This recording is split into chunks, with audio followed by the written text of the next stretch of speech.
शिव कथा कह रही है। बाबा भोलेनाथ जी को करुणा सागर कहा। सागर की गहराई जैसी अगर गहराई किसी में है तो वो महादेव में है, वो शंकर में है। शिव जैसा गहरा कोई नहीं हो सकता। कितने लोग, दुनिया के लोग कहते हैं वो गंजेड़ी है, दुनिया के लोग कहते हैं वो भंगेड़ी है। ईमानदारी से बोलो, अपनी समाज में अगर कोई व्यक्ति बदनाम हो जाए, मारवाड़ी में, अपनी समाज में, ब्राह्मणों में, कोई अच्छी उच्च क्वालिटी में, उच्च कुल में अगर कोई बदनाम हो गया कि उनका लड़का तो गांजा पीता, उनका लड़का तो ये पीता है, वो पीता है, तो ईमानदारी से बोलो उसकी शादी होगी क्या? अरे बोलो तो सही। तो भगवान शंकर को लोगों ने गंजेड़ी कहा, भंगेड़ी कहा, तो फिर उसकी 52 शादी कैसे हुई तुम बता दो। अच्छा, लोगों की एक नहीं, उसकी 52 हो गई। कितनी हुई? अरे बोलो, 52 शादी भोलेनाथ जी की हुई। अगर शंकर जी गंजेड़ी होते, भंगेड़ी होते तो कोई लड़की भी आता नहीं। फिर भगवान शंकर को इतनी लड़की किसने ब्याह दी? क्योंकि भोलेनाथ गंजेड़ी थे ही नहीं, बाबा भोलेनाथ भंगेड़ी थे ही नहीं, वो नशे में रहते थे। होता है, किसी को धन का नशा होता है, किसी को सुंदरता का नशा होता है, और किसी को भगवान के नाम का नशा होता है। ये भोलेनाथ राम और कृष्ण नाम के नशे में डूबे रहते थे। डूबो, करो नशा, पर वो नशा नहीं, वो नशा नहीं चाहिए जो रात को पी तो सुबह उतर गई। नशा तो मेरे शंकर की कथा का चाहिए। ना जाने ये बनवारी लाल जी ने कब टीवी पे सुन ली शिव पुराण, और ऐसा नशा भराया कि जब तक मैं खाना नहीं लगा तब तक उतरे ही नहीं। कहां उतरे? फिर सोच लिया अब तो भैया नशा उतरता ही नहीं है, अब जब तक कथा नहीं सुन लूंगा तब तक के मन मानने नहीं है। बस वो नशा हो, तुम्हारे भीतर भी वो नशा समाहित हो कि महाराज भगवान भोलेनाथ से कहकर जा रही हूं, आज शिव पुराण मेरी बुद्धि और मन में बैठ गई, अब तो भगवान ऐसी करुणा कर कि मुझे भी इतना दे कि एक बार शिव पुराण में भी कराऊं। ये नशेलियों की बस्ती में नशे का आनंद होगा। और एक बार जो भगवान की कथा का रोग लग गया तो फिर ना शुगर, ना ब्लड प्रेशर, ना अटैक, ये रोग तो बहुत छोटे हैं इस रोग के आगे। कौन से रोग के आगे? सत्संग के रोग के आगे। जिसको एक बार कथा सुनने का, भजन सुनने का, सत्संग करने का, शिव महापुराण श्रवण करने का जिसको रोग लग गया, तो ये सारे रोग हल्के हैं, फिर इन रोग का कोई महत्व ही नहीं। बस रोग एक लगा लो, मैं हूं प्रेम रोगी, मेरी दवा तो कराओ, जाओ जाओ जाओ। फिर मैंने डॉक्टरों के पास में मरीजों को देखा है, कोई जाके कहता है डॉक्टर साहब मुझे दूर का नहीं दिखता, डॉक्टर उसको दवाई देता है, फिर वापस आता है डॉक्टर साहब मुझे दूर का नहीं दिखता, डॉक्टर उसको एक चश्मा बना के देता है। आपने देखा है? चश्मा अब दिख रहा है? हाँ दिख रहा है। फिर कोई पूछा डॉक्टर साहब मुझे पास का नहीं दिखता, डॉक्टर ने उसको भी चश्मा दे दिया। एक मरीज पूछा, उसने कहा डॉक्टर साहब ना दूर का दिखे ना पास का, डॉक्टर ने उसे एक ही चश्मे में 2 गिलास लगा दिए। देखा, किसी किसी के चश्मे में अच्छी फैसिलिटी होती है, ऊपर देखो दूर का, अंदर नीचे देखो पास का।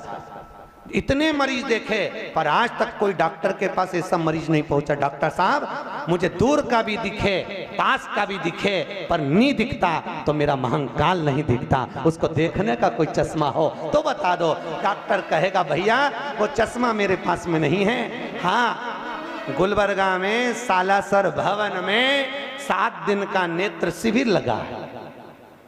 कौन सा शिविर है? अरे बोलो तो, नेत्र शिविर ये सालासर भवन में लगा है। जाओ और 7 दिन का नेत्र शिविर में अपने आंखों का इलाज करवाओ।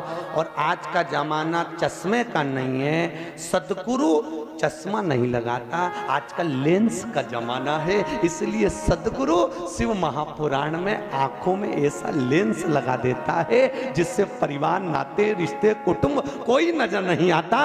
बस 7 दिन तक मेरा महादेव नजर आता है, दूसरा कुछ दिखे ही नहीं, कुछ नजर ही नहीं आता। अब जिससे पूछो उसको नींद, अभी यहाँ माताएं आई थी ईश्वर भजन मंडल की, यहाँ पर गुलबर्गा की राजस्थानी महिला मंडल आई थी, फिर कह रही थी गुरुजी हमको तो कथा में इतना रस आ रहा है कि कथा ही समापन नहीं हो। हमारी ईश्वर महिला मंडल बोल रही कथा ही समापन, ये लेंस लग गया, अब कुछ नहीं दिखेगा।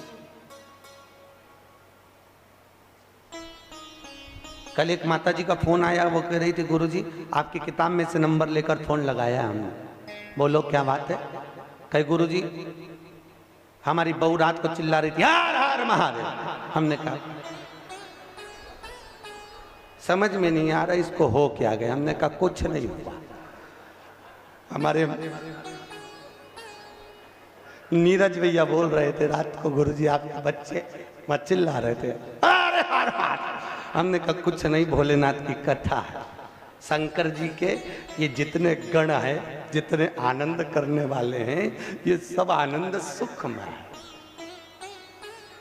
होना चाहिए। आप लोगों से भी निवेदन है, कम से कम तुम्हारी आवाज ऐसे तो बहुत निकलती है, पर शिव के लिए निकले तो समझ लो वो वाणी धन्य है, वो वाणी की धन्यता है।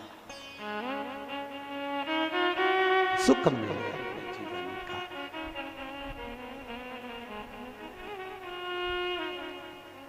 ईश्वर मंदिर से शोभा यात्रा चालू हुई थी नीरज भैया। चलती चलती 2-3 लाइन में घूमती हुई यहाँ पहुंची है सालासर भवन। ईश्वर मंदिर से लेकर रोड तक के बीच में 4 ब्यूटी पार्लर और वहां से यहाँ तक के बीच में 6 ब्यूटी पार्लर। कुल मिला के कितने हो गए? 10 ब्यूटी पार्लर ईश्वर मंदिर से लेकर सालासर भवन तक पड़े। हमने सोचा 10 वो हो गए, 11वां ये हो गया। ये भी तो पार्लर है, बस अंतर इतना है उस पार्लर में बाहर का श्रृंगार होता है जिससे पति रीझ जाता है, इस पार्लर में आत्मा का श्रृंगार होता है जिससे परमात्मा रीझ जाता है। पार्लर तो ये भी है, बस आत्मा के श्रृंगार के लिए पार्लर में जाइए। और वो पार्लर केवल शिव महापुराण का है। उस पार्लर में शंकर ऐसा श्रृंगार करता है कि अपने लायक बना लेता है, अपने लायक। और एक बार जो शिव महापुराण के पार्लर में सज गया, फिर उसको दूसरा पार्लर होता है, किसी किसी का पार्लर निश्चित होता है कि उसके यहाँ जाएंगे तो अच्छे से। मेरे परंतु अभी तक नीरज भैया एक बात समझ में नहीं आई, माताएं वहाँ 3 घंटे तक ऐसे पोत के ऐसी बैठी रहे,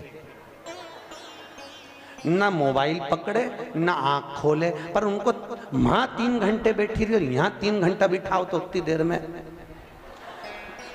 कहीं हाथ इधर करे, कहीं पाँव इधर करे, कहीं इनके प्यास लगने लगे, कहीं पानी में से बाटल में से पानी निकाल के पीने लगे। और उनके माँ क्या हो जाता है, माँ तो प्यास भी नहीं लगती कि वो पार्लर वाली से बोले कि पानी पिला दे, डाल दे 1-2 बूंद, तो पार्लर वाली बोले ऐसी रहे, मुंह मत खोलना बिल्कुल भी, बोलना भी मत, क्यों सल पड़ जाए।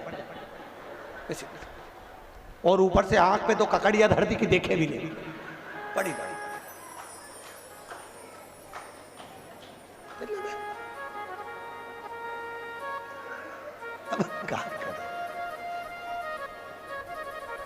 करे वो सिखा रही। अरे भैया जितना समय तुम पार्लर में लगाओ उतना समय भजन में तो लगा के देखो। 2 घंटे तक कांच के सामने खड़ी होके पहले पेंसिल से लाइन बना, फिर डब्बा भर, फिर डब्बा, पहले लाइन बना फिर डब्बा भर। इतना समय जो तूने लाइन बनाने में डब्बा भरने में रखा, उतना समय शंकर की कथा का आनंद भरने में रख लेती तो जीवन सार्थक हो जाता, जीवन की धन्यता प्रकट हो जाता, जीवन का सुख मिल जाता। कहां सुख? सुख ढूंढ रहे हो, कहां मिलता है? सच्चा सुख केवल भोलेनाथ तुम्हारे चरणों में, जीवन का सर्वाधिक सुख।